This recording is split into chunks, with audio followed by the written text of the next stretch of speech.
Hey everyone, welcome and welcome back to our channel after a long time.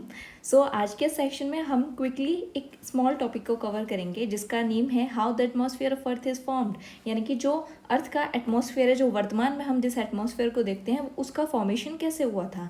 तो ये जो इसका formation है वो 3 स्टेजेस में हुआ था, stage 1, stage 2 and stage 3। 3 stages में हुआ था। पहली स्टेज में हम जानते हैं कि अर्थ जो है काफ़ी गर्म थी और इसमें हाइड्रोजन और हीलियम की मात्रा बहुत अधिक थी, जैसे कि और सभी जो प्लैनेट्स थे उनमें भी हाइड्रोजन और हीलियम की मात्रा बहुत अधिक थी।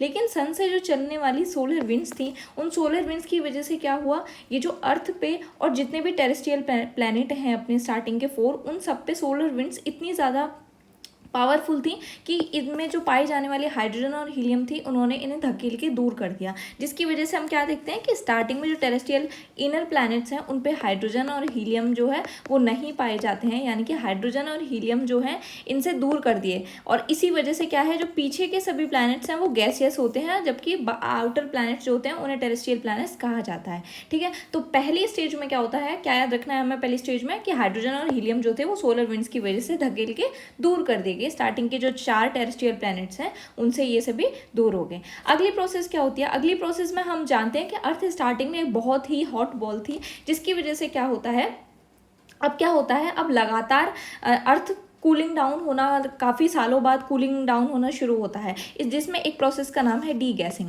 डी गैसिंग का मतलब होता है कि अर्थ में वॉल्केनिक इरप्शन होते हैं और वॉल्केनिक इरप्शन की वजह से लगातार उसमें वाटर वेपर और गैसेस जो हैं अब अर्थ पे के एटमॉस्फेयर में धीरे धीरे जो है आ रही हैं। ठीक है, तो स्टार्टिंग में जो है water vapour nitrogen, carbon dioxide, ammonia, methane, तो ये सभी अधिक मात्रा में थी, लेकिन जो फ्री ऑक्सीजन थे, स्वतंत्र ऑक्सीजन थी, वो काफ़ी कम मात्रा में स्टार्टिंग में थी। अब यहाँ पे क्या होता है, कार्बन डाइऑक्साइड है ये रेन वाटर के साथ मिक्स होना शुरू हो जाता है। रेन वाटर कहाँ से आया, देखो जो वॉल्केनो में जो वाटर वेपर निकल रही है, वो वाटर वेपर क्या है, धीरे धीरे जब अर्थ का टेम्परेचर कूल डाउन हो रहा है तो कंडेंसेशन यहाँ पे क्या हो रहा है, स्टार्ट हो जा रहा है। कंडेंसेशन होने के बाद रेनफॉल लगातार यहाँ पे होती है।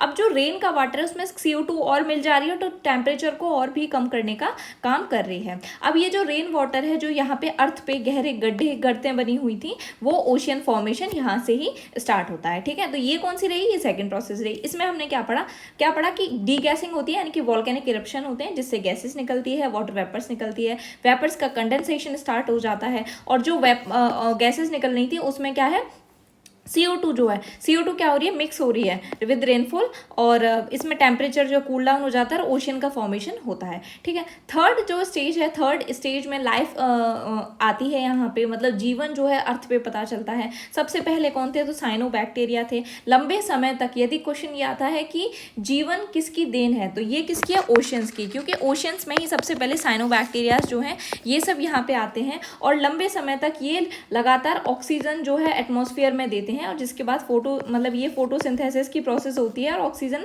लगातार अर्थ के एटमॉस्फेयर में आती है। तो यहाँ से क्या होता है, ये ऑक्सीजन वाला वातावरण जो स्टार्ट हो जाता है। आपको कमेंट सेक्शन में बताना है कि हमारे एटमॉस्फेयर में ऑक्सीजन जो है वो वर्तमान में कितने % है। If you find this video useful then please like, comment, share, subscribe our channel and thank you for watching.